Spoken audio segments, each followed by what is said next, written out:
Hello नमस्ते साईराम फ्याबुलो सेवानो हेर्नुहोस् मेरो अब किचन सुरुवात गर्दैछु। मलाई चाहिँ किचन एकदमै राम्रो बनाउनु पुरा इच्छा थियो, पहिलादेखिको मोडुलर बनाउने इच्छा थियो, तर अहिलेसम्म अब भएको थिएन। यसैले गर्दा अब सबै कुरो हुन त बिस्तारै बिस्तारै हुन्छ, यही भएर अन्त मैले अब सुरु गर्नु आँटेको छु। हेर्नुहोस् अहिले यो मेरो काउन्टर टप छ, यो चाहिँ अहिले यस्तो छ, हजुरहरूले देख्नुहुँदैछ होला, यस्तो छ, यस्तो छ हो। हजुरहरूलाई अझै राम्रोसँगले देखाउने छु। हेर्नुहोस् यस्तो छ मेरो काउन्टर टप चाहिँ, यस्तो छ, यस्तो बनिरहेको छ। हेर्नुहोस् यसरी बनाएको थियौँ, तर अब यसमा चाहिँ सेमी मोडुलर खाली हुन्छ अरे। तर यसमा सेमी मोडुलर बनाउँदाखेरि चाहिँ तपाईहरूले पनि यसरी बनाइराख्दा चाहिँ हुन्छ, तर यसरी बनाउनु भयो भने तपाईहरूले यो चाहिँ अलिकति यो छ नि, यो भाग चाहिँ अलिकति कम्ती बनाउनुहोस्, किनकि तपाईहरूको यो भित्र मुनि अट्ने उयोहरू अलिकति साह्रो पर्छ। तपाईहरूको यो मुनि क्याबिनेटहरू अलिकति अट्नु साह्रो पर्छ, यसैले गर्दा अलिकति सानो यस्तो गर्नुहोस्।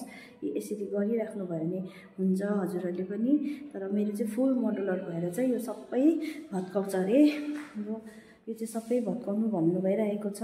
तर अब उनीहरूले चाहिँ मेसिन कट मोडुलर हुँदो रहेछ, अन्त यसले गर्दा अलिक टाइम लाग्छ। अन्त अहिले उनीहरूले नापजोप चाहिँ गरेर लगेको छ, सायद 15 डेजहरू चाहिँ लाग्छ होला।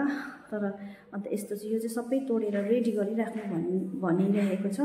अन्त त्यही कारण हेर्नुहोस् यस्तो छ हो। यो चाहिँ मेरो एउटा सपनै थियो, किचन चाहिँ मोडुलर बनाउने सपनै थियो, र अहिले यो चाहिँ अब भर्खरै अब सबै त्यही हो, बिस्तारै बिस्तारै सबै हुँदै जान्छ होइन।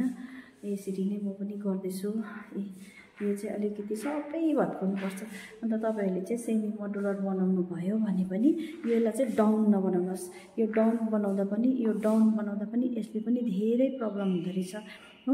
अन्त यसलाई चाहिँ एकदमै सिम्पल टाइपकोले स्ट्रेट बनाउनुहोस् हो। त्यही कारण तपाईँहरूले अब मेरो यो सेमी मोडुलर भएको भए मलाई यहाँनिर मलाई उयो सिलिन्डर राख्नु पनि एकदमै असुविस्ता हुन्थ्यो रहेछ हो।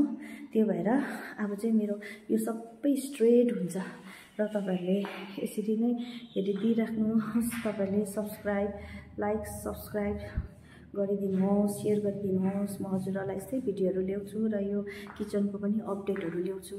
हुन्छ, थ्याङ्क यू हेरिदिनु भएकोमा।